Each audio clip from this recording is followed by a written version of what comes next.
ஹரயே நமஹ. பிரேமிகம் சத்குரும் பஜே.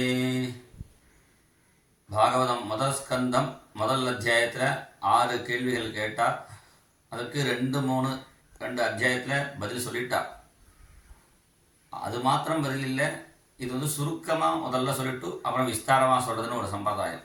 அதனால் சுருக்கமாக சொல்லிட்டு பாகவதம் முழுக்கவே அந்த 6 கேள்விகளுடைய பதில் தான்.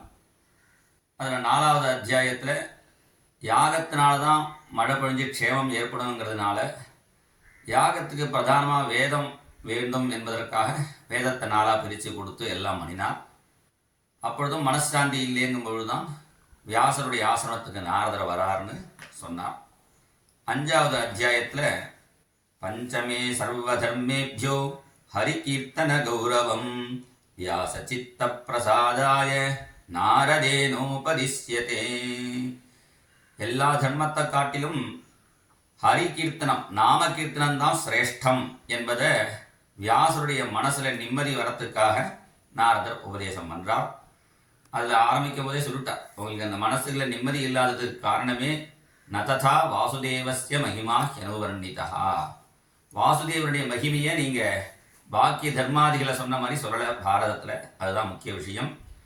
அந்த ஹரிகதா சிரவணம்தான் பரம புருஷார்த்தம் என்பதற்காக தன்னுடைய பூர்வ ஜென்ம கதையை இங்கே சொல்கிறார். அதில் முக்கியமாக அங்கே நாரதருக்கு கிடைச்ச சத்சங்கம். அங்கே நாரதர் யத் வாக்கியதோ தர்ம இதீதரஸ்திதா, பக்தி இல்லாத ஞானமே பிரயோஜனம் இல்லைன்னா கர்மாவை பற்றி கேட்கணுமா என்பதை இங்கே சொல்கிறார். நைஷ்கர்மியமபி அச்சுத பாவவர்ஜிதம். பகவானும் கீதையில் சொல்கிறார், மோகாஷாக மோக கர்மானஹா மோக ஞானாக. பக்தி இல்லாத ஞானமும் மோகம் என்கிற அளவுக்கு சொல்கிறதுனால அந்த கர்மாவை பற்றி கேட்கணுமா என்பதை சொல்கிறார். ஆனால் அந்த ஜனங்களுக்கு கர்மாவில் தான் இஷ்டம் இருக்கு. வேதமே சொன்னாலும் ந கர்மனா ந பிரஜயாதனே ந தியாகே நெய்கே அமிர்தத்வமான சுகூன். வேதவியாசரே சொன்னாலும் வேதமே சொன்னாலும் அப்புறம் வரவா அதை எடுத்துக்க மாட்டா. அப்புறம் இல்லவா என்ன சொல்கிறான்னா, தத்ரீவம் சக்கியதே வக்தும் ஏந்த பங்வாதையோ நராகா. யாரு நொண்டி, யாரு கண்ணு காഴ്ച இல்லாதவா, யாரு நபும்சகனாக இருக்காளோ, கிரகஸ்த தர்மத்தில் இருந்து கர்மா பண்ண முடியாதவாளுக்கு இந்த நொண்டி கண்ணு அது மாதிரி காது கேட்காதவா அவளுக்கு தான் சந்நியாசங்கிற மாதிரி சொல்லிவிட்டா. அதனால் இப்படி சொல்லக்கூடாது. முக்கியம் நீங்கள் பகவத்குணத்தை சொல்லணும். அதுதான் சகல தர்மத்தினுடைய பிரயோஜனம். இதம் ஹி பும்சா தபசா சுதஸ்யவா ஸ்விஷ்டஸ்ய சூக்தஸ்ய புத்திதத்தையோ அவிச்சிதோர்த்த கவி விர்நிரூபிதா யது உத்தம ஸ்லோக குணானு வர்ணனம். எல்லா தர்மத்தினுடைய பலன் ஹரிகுணம் சொல்கிறது தான் என்று சொல்லி, தான் கேட்ட கிருஷ்ண கதையினால்தான் எனக்கு அந்த கிருஷ்ணனிடத்தில் பக்தி ஏற்பட்டது. அந்த மகான்கள் கொடுத்த உச்சிட்ட பிரசாதமும் கிடைச்சது. அதனால் ஞானமும் அவர்கள் எனக்கு உபதேசம் பண்ணிருந்து புரிஞ்சுதுங்கிறார்.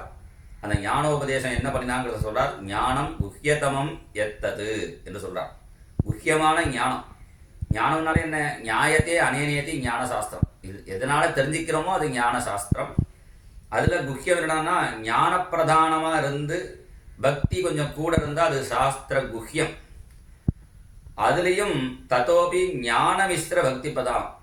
ஞானத்தை வச்சுட்டு பக்தி கொஞ்சம் கூடுதலாக இருந்தால் அது குஹ்யதரம்.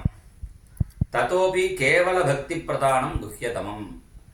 அது பக்திக்கு பிராதானியமாக இருக்கக்கூடியது தான் குஹ்யதமமான சாஸ்திரம் என்று பாகவத சாஸ்திரம் பகவான் பிரம்மாவுக்கு, உத்தவனுக்கு, அர்ஜுனனுக்கெல்லாம் கொடுத்த அந்த ஞானத்தை ஈஸியாக உபதேசம் பண்ணிட்டார்களாம். அன்வபோஜன் கவிஷ்யந்தா, போகிற போக்கில் சுலபமாக உபதேசம் பண்ணினார்கள் என்கிற விஷயத்தை இந்த 5வது அத்தியாயத்தில் சாரமாக சொல்கிறார்.